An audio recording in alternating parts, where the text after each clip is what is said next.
Hello student, welcome to Equator academy Dehradun. और फिर से आप में से जो उद्यान पर्यवेक्षक वर्ग 3 यानी कि ग्रुप 3 के लिए जिन्होंने फॉर्म भरा या इस समय फॉर्म भर रहे होंगे, यानी कि बायोलॉजी ग्रुप के लिए, उनके लिए मैं एक और वीडियो लेके आया हूँ आपके यूकेपीएससी एग्जाम 2023 के लिए। तो जैसे कि आपको पता है कि आपके बायोलॉजी में दो ग्रुप हैं। पहला जो है आपका वो क्या है, बॉटनी है, और दूसरा जो है आपका वो है जूलॉजी। इसी से आपके टोटल जो है वो 2 क्वेश्चन आपके 200 क्वेश्चन जो है वो आपके बनेंगे। ठीक है, 200 क्वेश्चंस।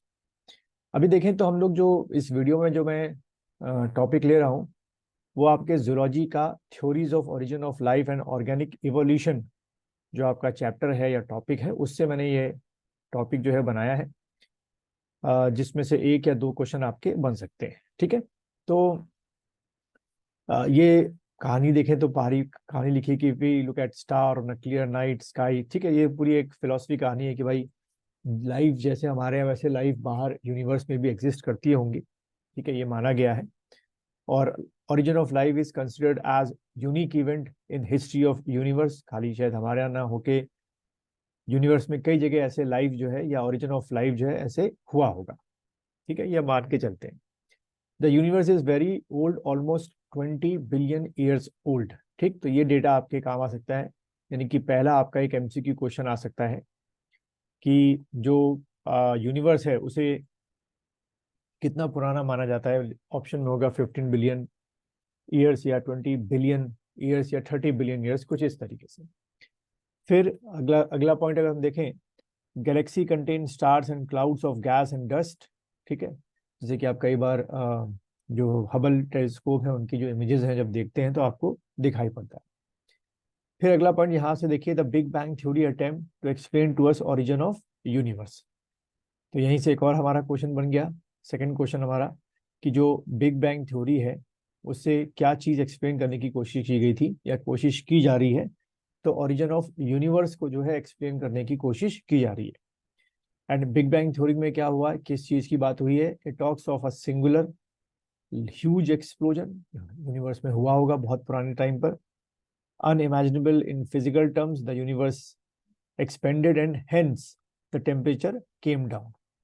एंड देन कहा गया in the big bang theory कि hydrogen and helium form some time letter.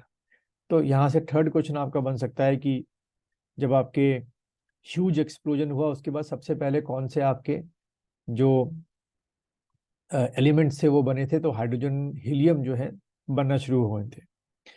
उसके बाद यहाँ पे सीधे आते हैं पॉइंट में कि earth was suppose to have been formed about 4.5 billion year back. तो ये एक और आपका चौथा क्वेश्चन, फोर्थ क्वेश्चन आपका आ गया कि अर्थ का जो ओरिजिन है वो कब हुआ। तो आपने टिक करना है 4.5 बिलियन ईयर्स बैक। ठीक है, आपको वहां पे होगा अर्थ का ओरिजिन जो लिखा होगा 2.5, 3.5, 4.5 या 5.5। तो 4.5 बिलियन ईयर बैक जो है इसका आपका ओरिजिन हुआ। देन उस समय देयर इज नो एटमॉस्फेयर। जब हमारा अर्थ का ओरिजिन हुआ था 4.5 बिलियन ईयर पहले, no atmosphere on earth on the early earth. और लेकिन उस समय क्या रहा होगा, water vapour, methane, carbon dioxide, ammonia release from the molten mass cover the surface.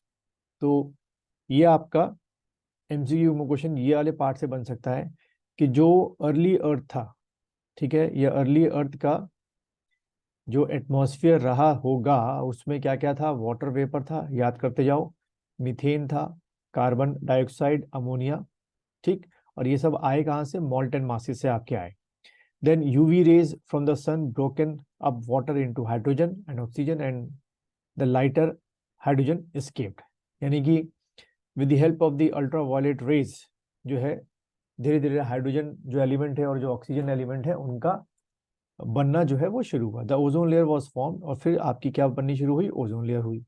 तो ये सारी की सारी आप कह सकते हो कि एक नेचुरल प्रोसेस थी जो हजारों साल से चलती रही। और धीरे धीरे आपके अर्थ का जो इवोल्यूशन था, जो कंडीशंस थी, फिजिकल कंडीशंस थी, क्लाइमेटिक कंडीशंस थी, वो धीरे धीरे चेंज हो गई। और देन एज इट कूल्ड, यानी कि आपकी अर्थ जब जब धीरे धीरे कूल डाउन हुई, as it cooled the water vapour fell as rain, यानी कि धीरे धीरे आपके अर्थ पे पानी आना भी शुरू हो गया, to fill all the depression and form the ocean. Then अगला पॉइंट जो फिर से आ सकता है आपके एमसीक्यू में कि life appeared 500 million year after the formation of the earth. तो ये आपका एक और एमसीक्यू क्वेश्चन बन गया कि अर्थ पर बनने के बाद लाइफ का फॉर्मेशन पहली बार कब हुआ। तो भाई आपने टिक करके आना है 500 million years after the formation of the earth जो है वो लाइफ का फॉर्मेशन आपका हुआ, ऑलमोस्ट 4 बिलियन ईयर बैक। ठीक है। Then early Greek thinkers thought until of units of life called spores. ठीक है, तो क्वेश्चन क्या बन सकता है यहाँ से एमसीक्यू के लिए कि स्पोर्स किसको कहा जाता था, तो यूनिट ऑफ लाइफ को कहा जाता था। And then these spores name has been given by the Greek thinkers, were transfer to different planets including the earth. ये उनकी शुरू की मानना था। ठीक है, बट इसको भी बाद में चैलेंज किया गया, मैं पहले बोल दूं। देन पैनस्पर्मिया, ये एक थ्योरी आई, is still a favourite idea for some astronomers कि भाई वो पैनस्पर्मिया एक्सपोर्स की तरह हर एक लाइफ और हर एक प्लानिट पे गए जहाँ पे पहले लाइफ नहीं थी और जाके ओरिजिन ऑफ लाइफ को वहां पर शुरू किया गया। देन ये आपकी जो थ्योरी है, थ्योरी ऑफ स्पॉन्टेनियस जनरेशन, ये भी बहुत फेमस हुई।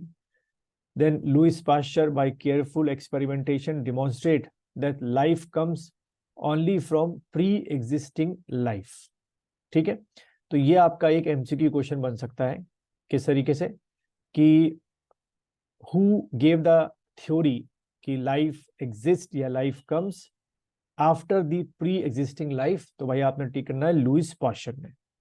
Spontaneous generation theory was dismissed once and for all, however did not answer how the life form come on the earth। ठीक है। देन अगला देखिए अगर हम लोग पॉइंट क्या, ओपरेन ऑफ रशिया, ठीक है, एंड हेल्डेन ऑफ इंग्लैंड, ये दो साइंटिस्ट आपके हो गए, ओपरेन हो गया और हेल्डेन हो गया, propose that the first form of life could have come from pre existing non living organic molecules. यानी कि सिंपल उन्होंने एक लॉजिक दे दिया कि पहले से अर्थ में क्या रहे होंगे, नॉन लिविंग ऑर्गेनिक मॉलिक्यूल्स रहे होंगे और इन्हीं नॉन लिविंग ऑर्गेनिक मॉलिक्यूल से आपकी जो लाइफ है वो हमारे अर्थ पे क्या हुई, ओरिजिनेट हुई। ठीक है, अब ये नॉन लिविंग ऑर्गेनिक मॉलिक्यूल जैसे बताया आरएनए हो गया, प्रोटीन हो गया, अमीनो एसिड्स हो गया, ये सब चीजें। लेकिन इसके लिए जरूरी ये था कि ऐसी कंडीशंस अर्थ पे क्रिएट हो जिससे ये नॉन लिविंग ऑर्गेनिक जो मॉलिक्यूल्स हैं वो लाइफ को ओरिजिनेट करें। The condition on earth were high temperature, volcanic storms, reducing atmospheric containing CH4NH3। ठीक है, ये चीज उस समय के प्रिमिटिव आपके अर्थ में रही होंगी। इन 1953 S.L. मिलर, तो देखो एक ये आपको एमसीक्यू में ध्यान रखना है, ईयर देखना है कि S.L. Miller an American scientist created similar condition in a laboratory scale। ठीक है, अगला जो ये आपका डायग्राम है मिलर, ये पूछ सकते हैं कि जो मिलर एक्सपेरिमेंट था वो कब आया था। तो भाई मिलर एक्सपेरिमेंट जो है वो आपका 1953 में आया था और इस पर्टिकुलर पार्ट में जो प्रिमिटिव आपकी एटमॉस्फेरिक कंडीशन थी वो क्रिएट की गई। ठीक है, जिसमें मीथेन हो गया, अमोनिया हो गया, हाइड्रोजन हो गया और वाटर हो गया, ये सबको क्रिएट करके मिलर ने ये बताने की कोशिश की। Then he created electric discharge, क्योंकि उस समय के प्रिमिटिव अर्थ में बहुत सारी बिजली कड़कती थी। Closed a flask containing CH4 and NH4 and water vapor at 800 degree Celsius and he observe formation of amino acid. ठीक है, इन्हीं के कॉम्बिनेशन से धीरे धीरे अलग टाइप के क्या बनने शुरू हुए, अमीनो एसिड बनने शुरू हुए। Then in similar experiment formation of sugars, nitrogen bases जो कि डीएनए के लिए जरूरी होते हैं, यानी कि डीएनए कैसे बना, ठीक है, उसकी भी थ्योरी देनी शुरू की गई।